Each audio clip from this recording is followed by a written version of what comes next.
Hello. അപ്പോൾ ഇന്നാട്ടോ നമ്മുടെ പോട്ടെ അമ്പലത്തിൽ മഹോത്സവം. അപ്പോൾ അതിന് പോകാൻ വേണ്ടി ഞാൻ ഒരുങ്ങാൻ വേണ്ടി പോകുവാട്ടോ. ഇന്നലെ ഞങ്ങളുടെ കാവടിയെടുത്ത ദിവസം ഞാൻ ഹാഫ് സാരി ആയിട്ട് കൊടുത്തത്. അപ്പോൾ ഇന്ന് ഞാൻ മഹോത്സവം ആയതുകൊണ്ട് ഒരു ഗൗൺ ഇടാമെന്ന് വിചാരിച്ചിട്ടോ. അപ്പോൾ ഈ ഗൗൺ ആണെങ്കിൽ 2 കൊല്ലം മുമ്പ് എൻ്റെ കസിൻ്റെ കല്യാണത്തിൻ്റെ റിസപ്ഷന് വേണ്ടി തയ്പ്പിച്ചതാട്ടോ. അന്ന് ഇട്ട് കഴിഞ്ഞിട്ട് പിന്നെ ഈ ഡ്രസ്സ് അലമാരിന്ന് പുറത്തിറക്കണമെന്ന് ഞാൻ ഇന്നായിരുന്നു കേട്ടോ. അതുകൊണ്ട് തന്നെ ഇത്തിരി ചുളിവൊക്കെ ഉണ്ടായിരുന്നു. അപ്പം അമ്മ ആ ചുളിവൊക്കെ മാറ്റുമായിട്ട് ഇരുന്നു. ഒരു ഫംഗ്ഷൻ വരുമ്പോൾ നമ്മൾ പുതിയ ഡ്രസ്സ് എടുക്കില്ല, അടുത്ത ഫംഗ്ഷൻ വരുമ്പോൾ നമ്മൾ അടുത്ത പുതിയ ഡ്രസ്സ് എടുക്കും. ഇങ്ങനത്തെ ശീലം നമ്മൾ ചില ഗേൾസിനൊക്കെ ഉണ്ടാവില്ലേ, ആ ശീലത്തിൽ പെട്ടുപോയൊരു ഗൗണാട്ടോ എൻ്റെ ദേ ഇരിക്കണത്. എന്തെങ്കിലുമൊക്കെ പരിപാടി വരുമ്പോൾ ഞാൻ ഓർക്കും ഈ ഡ്രസ്സ് ഇട്ടാലോന്ന്. പിന്നെ വെച്ചാൽ വേണ്ട വേറെ ഇടാന്നും പറഞ്ഞ് അങ്ങനെ മാറ്റി മാറ്റി വെച്ചാട്ട് ഇങ്ങനെ 2 വർഷത്തെ ഗ്യാപ്പ് ആ ഡ്രസ്സിന് വേണ്ടി വന്നത്. എന്തായാലും നമുക്കിനി വേഗം തന്നെ ഒരുങ്ങും, കാരണം പെട്ടെന്ന് തന്നെ റെഡി ആയിട്ട് നമുക്ക് പോകണം. അതല്ലെങ്കിൽ പിന്നെ കാവടികളെല്ലാം മിസ്സായി പോകും. കാരണം നമ്മുടെ കാവടിക്ക് അവിടെ എപ്പോഴും വൈകിയാണ് വരുന്നത്. പക്ഷേ ഈ കാവടിക്ക് അങ്ങനെയല്ല, നേരത്തെ തന്നെ കാവടി അമ്പലത്തിൽ കയറും കേട്ടോ. പകൽപ്പൂര കാവടിയാണേ.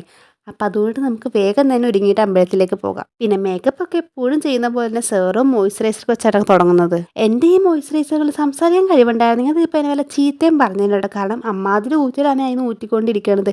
ഞാൻ 3-4 മാസം മുമ്പ് പുതിയൊരു മോയ്സ്ചറൈസർ വാങ്ങിച്ചു വെച്ചിട്ടുണ്ടായിരുന്നു കേട്ടോ. പക്ഷേ ഇത് കഴിഞ്ഞത് പൊട്ടിച്ചിട്ട് കൂടിയില്ല കേട്ടോ. കാരണം വേറൊന്നല്ല, ഇതിൻ്റെ ഉള്ളിൽ നിന്ന് നന്നായിട്ട് നോക്കി കഴിയുമ്പോൾ സാധനം വരുന്നുണ്ടെന്നേ. വെറുതെ കാശ് കൊടുത്ത് വാങ്ങിയ സാധനം മുതലാക്കാണ്ട് വിടുന്നത് മോശമല്ലേ. അപ്പോൾ ഇത് സ്കിൻ കെയർ ഫുൾ കഴിഞ്ഞിട്ടുണ്ട്. സൺസ്ക്രീൻ ഞാൻ ഉപയോഗിക്കണില്ല, കാരണം സന്ധ്യക്കാലം നമ്മൾ പോകുന്നത്. അതുകൊണ്ട് തന്നെ സൂര്യനില്ലാത്തതുകൊണ്ട് നമുക്ക് അതിനെ ഒഴിവാക്കാം കേട്ടോ. എൻ്റെ മേക്കപ്പ് ബോക്സ് എനിക്ക് ആവശ്യമുള്ള സാധനങ്ങൾ എല്ലാം ഇതിലിരിപ്പുണ്ട്. ലിപ്സ്റ്റിക്ക്, ബുഷ്, ക്ലിപ്പ്, എന്തിന് നെയിൽ പോളിഷ് വരെ ഞാൻ ഇതിലിട്ട് വെക്കുന്നുണ്ട് കേട്ടോ. ഇതിലില്ലാത്തതായിട്ട് ഒന്നുമില്ല എൻ്റെ ഈ ബോക്സിൽ. ഇത് നമുക്ക് ബാക്കി പരിപാടിയൊക്കെ ചെയ്യാം. ഞാനപ്പോൾ എപ്പോഴും ഫൗണ്ടേഷൻ ഇടുന്നത് ഫൗണ്ടേഷനും പിന്നെ ഫെയർ ആൻഡ് ലവ്ലി ക്രീമില്ലേ, അതും കൂടി മിക്സ് ആക്കിയിട്ടാണ് എപ്പോഴും ഞാൻ മുഖത്ത് അപ്ലൈ ചെയ്യുന്നത്. നന്നായിട്ട് ഇത് മിക്സ് ആക്കിയിട്ട് ഇതേപോലെ ഫേസിൽ ഡോട്ടാക്കി ഇട്ടിട്ടാട്ടോ ഞാൻ അപ്ലൈ ചെയ്യുന്നത്. അതിനുശേഷം പൗഡറും കൂടെ ഇട്ട് കൊടുക്കുന്നുണ്ട്. അപ്പം ഞാൻ സാധാ നമ്മുടെ കുട്ടിക്കൂരയുടെ പൗഡർ ഇല്ലേ, അതാട്ടോ അപ്ലൈ ചെയ്തത്. പിന്നെ ഇതൊരു ലിപ് ബാമും കൂടെ അപ്ലൈ ചെയ്ത് കൊടുക്കുന്നുണ്ട്. എൻ്റെ ചുണ്ടാണെങ്കിൽ ഭയങ്കരമായിട്ട് ഡ്രൈ ആയതുകൊണ്ട് ലിപ് ബാം ഇടാണ്ട് ലിപ്സ്റ്റിക് ഇട്ടാൽ ഭയങ്കര ബോറായിരിക്കും കേട്ടോ എനിക്ക്. അതുകൊണ്ട് ലിപ് ബാം നന്നായിട്ട് അപ്ലൈ ചെയ്തിട്ട് പിന്നെ ഞാൻ പിരികോട്ടോ ചെയ്ത് കൊടുക്കുന്നത്. കയ്യിൽ മിറർ പിടിച്ചുകൊണ്ട് ഐലൻഡ് ചെയ്യുന്ന കാര്യം ഭയങ്കര ടാസ്ക് പിടിച്ച കാര്യം കേട്ടോ. അതുകൊണ്ട് തന്നെ എങ്ങനെയൊക്കെ ഞാൻ പൊക്കത്ത് മാത്രം എഴുതി വെച്ചിട്ടുണ്ട് കേട്ടോ കണ്ണ്.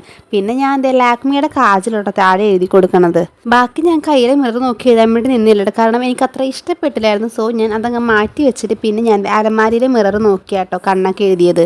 അങ്ങനെ ഇത് കണ്ണും സെറ്റാക്കി ഡ്രസ്സും കൂടി ചേഞ്ച് ചെയ്ത് കഴിഞ്ഞിട്ടുണ്ടോ. ഇനി മുടിയും കൂടി അങ്ങ് സെറ്റാക്കി കഴിഞ്ഞാൽ നമ്മുടെ ബാക്കി പരിപാടി ഫുൾ കഴിഞ്ഞിട്ടോ. ഇതിൻ്റെ ഇടയിൽ ഞാൻ വീഡിയോ എടുത്തുകൊണ്ട് മേക്കപ്പ് ചെയ്യണേ കണ്ടപ്പോഴത്തേക്കും അച്ഛൻ സൈഡിലൊന്നും ഇരിക്കുന്നുണ്ട്. ഞാൻ എന്തൊക്കെയാണ് ചെയ്യണേന്ന് അറിയാനായിട്ട്. ഹെയർ സെറ്റാക്കുന്നതിന് മുമ്പ് തന്നെ ബാക്കി പരിപാടി ഫുൾ തീർത്തിട്ട് ചെയ്യാമെന്ന് വെച്ചിട്ട് അങ്ങനെ ഞാൻ ലിപ്സ്റ്റിക്കും പൊട്ടും കൂടെ ഇട്ട് കൊടുത്തപ്പോൾ നമ്മുടെ ഫേസിലെ സംഭവം ഫുള്ള് കഴിഞ്ഞിട്ടോ. ആ ലിപ്സ്റ്റിക്കും പൊട്ടും കൂടി വന്നപ്പോൾ തന്നെ മുഖത്തൊരു വെളിച്ചം വന്നിട്ടുണ്ടല്ലേ. ഈ ഒരു ബോക്സിലാട്ടോ ഞാൻ എൻ്റെ എല്ലാ ബാംഗിൾസും ഇട്ട് വെച്ചേക്കുന്നത്. അപ്പം ഞാൻ ഗൗണാണ് ഇടുന്നതുകൊണ്ട് തന്നെ ഒരു സിൽവർ വളയായിട്ടും ഇടുന്നത്. 2 കയ്യിലും ഓരോ സിൽവറിന്റെ വള വെച്ച് ഇട്ട് കൊടുത്തു. ലാസ്റ്റ് ഞാൻ ഒരു വൈറ്റ് സ്റ്റോണിന്റെ ഒരു കമ്മലായിട്ട് ഇട്ട് കൊടുക്കണത്. ഇത് ഞാൻ കുറെ കൊല്ലം മുമ്പ് ഓൺലൈനിൽ നിന്ന് വാങ്ങിച്ചതാട്ടോ. അധികം റേറ്റ് ഒന്നും ഉണ്ടായിരുന്നില്ല അന്ന് ഇത് വാങ്ങിക്കുമ്പോഴേട്ടോ. പിന്നെ ഹെയർ ചെയ്യണത് ഞാൻ വീഡിയോ എടുത്തില്ലായിരുന്നു, കാരണം ഞാൻ എങ്ങനെയൊക്കെ തട്ടിക്കൂട്ടൊക്കെയാണ് ഇങ്ങനെയൊക്കെ ഒപ്പിച്ച് വെച്ചേക്കണത് കേട്ടോ. അത് റെഡി എല്ലാം കഴിഞ്ഞിട്ടുണ്ടെങ്കിൽ നമുക്ക് നേരെ അമ്പലത്തിലേക്ക് പോയാൽ മതി. പക്ഷെ നമ്മൾ എൻ്റെ വണ്ടിയിലല്ല കേട്ടോ പോകുന്നത്, കാരണം എൻ്റെ വണ്ടി ഇവിടെ പഞ്ചറായിട്ട് ഇരിക്കുകയാണ്. അതുകൊണ്ട് നയനത് ദിവ്യമ്മേൻ്റെ വണ്ടി എടുക്കാൻ വേണ്ടി പോയേക്കുവാട്ടോ. അങ്ങനെ നമ്മൾ ദിവ്യമ്മേൻ്റെ വണ്ടിയിലും അച്ഛൻ്റെ വണ്ടിയിലൊക്കെ ആയിട്ടാട്ടോ നമ്മൾ 4 പേരും കൂടി പോകുന്നത്. ഇന്ന് ഇവർ 2 പേരിലാണെങ്കിൽ ഇന്ന് മാച്ചിങ് ഒക്കെ ആയിട്ടാണ് അമ്പലത്തിലേക്ക് പോകുന്നത്. അമ്മ ബ്ലാക്ക് ഗൗണായതുകൊണ്ട് അച്ഛൻ ബ്ലാക്ക് കുർത്തയാണ് ഇട്ടേക്കണത്. പിന്നെ ബ്ലോക്കിന്റെ കാര്യം പിന്നെ പറയണ്ടല്ലോ, കാവടി ആയതുകൊണ്ട് റോഡിൽ നല്ല ബ്ലോക്കും ഉണ്ടായിരുന്നു കേട്ടോ. നമ്മളപ്പത്തെ കാവടി അമ്പലത്തിൽ എത്തിയിട്ടുണ്ടാവും എന്നൊക്കെയാണ് വിചാരിച്ചത്, കാരണം പകൽപ്പൂര കാവടി ആയതുകൊണ്ട് തന്നെ നേരത്തെ അമ്പലത്തിൽ കയറാറുണ്ട്. പക്ഷെ ഇന്ന് നമ്മൾ എത്തിയപ്പോഴേക്കും അമ്പലത്തിൽ എത്തിയിട്ടുണ്ടായിരുന്നില്ല. എല്ലാവരും അമ്പലത്തിൽ വെയിറ്റിംഗ് ആയിരുന്നു കാവടി വരാനായിട്ടായിരുന്നു കേട്ടോ. പക്ഷെ ഇന്നത്തെ അത്ര തിരക്കൊന്നും ഉണ്ടായിരുന്നില്ല, കാരണം ഇവിടെ കുറെ സ്ഥലം ബാക്കി ഉണ്ടായിരുന്നല്ലോ. അതുകൊണ്ട് തന്നെ നമുക്കിത് ഇരിക്കാൻ സീറ്റൊക്കെ കിട്ടിയായിരുന്നു കേട്ടോ. വന്നപാട് നമ്മൾ കുറച്ചേരം നിൽക്കുമായിരുന്നില്ല, കാരണം കസേര ഇന്ന് ആ സമയത്ത് ഉണ്ടായിരുന്നില്ല. അത് കഴിഞ്ഞപ്പോഴാണ് ഒരു ചേച്ചി പറയണത് സ്റ്റേജിന്റെ ബാക്കിൽ കസേര ഉണ്ടെന്ന് കേട്ടോ. പിന്നെ അവിടെ പോയി കസേര എടുത്തിട്ട് ഞാനും അമ്മയും അച്ഛനും കൂടെ അവിടെ ഇരുന്നിട്ടോ കാവടി കാണാനായിട്ട്. നമ്മൾ വന്നു കഴിഞ്ഞാൽ ഒരു 15 മിനിറ്റ് കഴിഞ്ഞപ്പോഴേക്കും കാവടിയൊക്കെ അമ്പലത്തിലേക്ക് എത്തിയായിരുന്നു കേട്ടോ. കാവടിയെല്ലാം അമ്പലത്തിന് ആടി കഴിഞ്ഞതിന് ശേഷം ചെണ്ടകൊട്ടുകാരുടെ പരിപാടി ഉണ്ട് കേട്ടോ സ്റ്റേജിൽ. അപ്പോൾ അതുകൊണ്ട് അവർ കൊട്ടി കഴിഞ്ഞപ്പോഴേക്കും നേരെ സ്റ്റേജിന്റെ പക്കത്തേട്ട് കയറിയായിരുന്നു കേട്ടോ.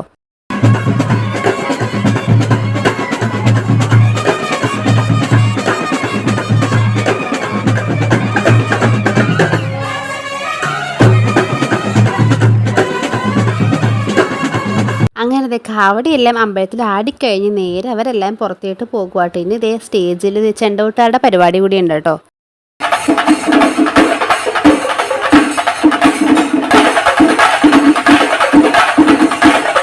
ചെണ്ടോട്ട് അങ്ങ് തുടങ്ങി കഴിഞ്ഞപ്പോഴേക്കും എന്തേ സ്റ്റേജിൻ്റെ ഫ്രണ്ടിൽ നിറച്ച ആൾക്കാരൊക്കെ ആയിട്ട് നമ്മളപ്പോൾ കുറച്ച് നേരം അവിടെ നിന്ന് കൊട്ട കണ്ടതിന് ശേഷം നമ്മൾ നേരെ പുറത്തോട്ട് ഇറങ്ങി കേട്ടോ. അപ്പോൾ ഇവിടെ ആണെങ്കിൽ കാണിക്കൊക്കെ ഇടാം കേട്ടോ. അപ്പോൾ അമ്മയും അവനും കൂടിയാണ് കാണിക്കിടാൻ വേണ്ടി പോയത് കേട്ടോ.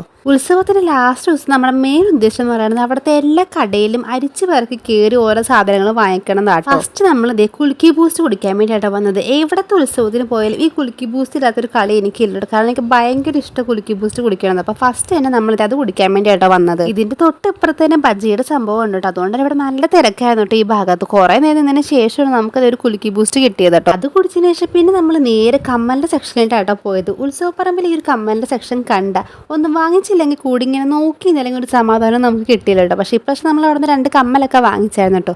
അത് കഴിഞ്ഞ് പിന്നെ നമ്മൾ ഇതേ പൊരിയുടെ സെക്ഷനിലായിട്ടോ പിന്നെ പോയത്. ഉത്സവത്തിന് അമ്പലത്തിലേക്ക് പോയ പൊരി വാങ്ങിക്കാണ്ട് തിരിച്ചു വരുന്ന ശീലം നമുക്കില്ല കേട്ടോ. അതുപോലെ തന്നെ ഈ ഉത്സവം കഴിഞ്ഞ പിന്നെ ഒരാഴ്ച ചായക്ക് കടിയായിട്ട് ഇതായിരിക്കും കേട്ടോ നമ്മുടെ ഭക്ഷണം. ഒരു 3-4 പാക്കറ്റ് പൊരിയൊക്കെ വാങ്ങിച്ചതിന് ശേഷം നമ്മളിതേ ബജ്ജി കഴിക്കാൻ വേണ്ടിയിട്ടാണ് പോകുന്നത്. സത്യം പറഞ്ഞാൽ നമ്മൾ ആദ്യം വാങ്ങിക്കേണ്ടെന്നാണ് വിചാരിച്ചത്, കാരണം അമ്മാതിരി തിരക്കായിരുന്നു ബജ്ജി വാങ്ങിക്കാനായിട്ട്. പിന്നെ ഇത് കഴിക്കാണ്ട് പോകാൻ നമുക്ക് തോന്നാത്തതുകൊണ്ട് നമ്മൾ ആ തിരക്കിൻ്റെ ഇടയിൽ ഉന്തിയും തള്ളിയൊക്കെ പോയാണ് ഇതേ ഒരു കോളിഫ്ലവർ ബജ്ജി വാങ്ങിക്കുന്നത് കേട്ടോ. അങ്ങനത്തെ ബജ്ജിയെല്ലാം കഴിച്ചതിന് ശേഷം നമ്മൾ നേരെ തിരിച്ച് വീട്ടിലേക്ക് പോരുവാട്ടോ. എന്തായാലും ഒരു വർഷത്തെ കാത്തിരിപ്പ് ഇത് എത്ര പെട്ടെന്നല്ലേ തീർന്നു. ഇനിയിപ്പോൾ അടുത്ത കൊല്ലം വരെ വെയിറ്റ് ചെയ്യണം ഉത്സവം ഒന്ന് വരാനായിട്ട്. എത്ര പെട്ടെന്നാലും ഉത്സവത്തിൻ്റെ ഓരോ ദിവസവും കടന്നു പോയത് പെട്ടെന്ന് പോയ പോലെയായിരുന്നു. അപ്പം എന്തായാലും നമുക്കിനി അടുത്ത വീഡിയോ ആയിട്ട് കാണാവേ. അപ്പോൾ ഓക്കെ, ബൈ. പിന്നെ വീഡിയോ എല്ലാവർക്കും ഇഷ്ടപ്പെട്ട എല്ലാവരും ലൈക്ക് ചെയ്യുക, കമൻറ്റ് ചെയ്യുക, സബ്സ്ക്രൈബ് ചെയ്യുക.